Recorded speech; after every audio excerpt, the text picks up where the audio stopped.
শেষে আছাড় মারে, নদীর পানি শূন্যে তুলে দেয় ছড়িয়ে, নুইয়ে দেয় টেলিগ্রাফের থামগুলোকে।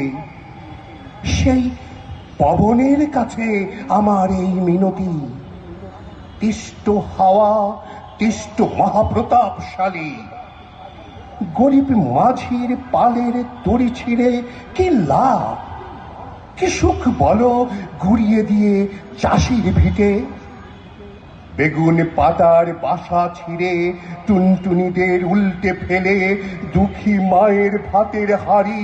হে দেবতা, বলো তোমার কি আনন্দ, কি মজা পাও বাবুই পাখির ঘর উড়িয়ে। রামায়ণে পড়েছি যার কীর্তি কথা, সেই মহাবীর হনুমানের পিতা তুমি। কালিদাসের মেঘদূতে যার কথা আছে, তুমি নাকি সেই দয়ালু মেঘের সাথী। তবে এমন নিঠুর কেন হলে বাতাস, উড়িয়ে নিলে গরিব চাষির ঘরের খুঁটি।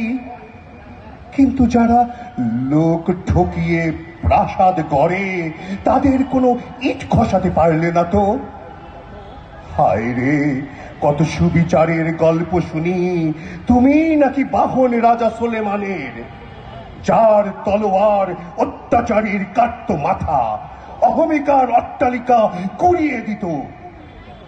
কবিদের এক মহান রাজা রবীন্দ্রনাথ তোমার কাছে দাঁড়িয়েছিলেন করজোড়ে, যা পুরনো, শুষ্ক, মরা, অদরকারি কাল বৈশিখের একটি ফুঁয়ে উড়িয়ে দিতে।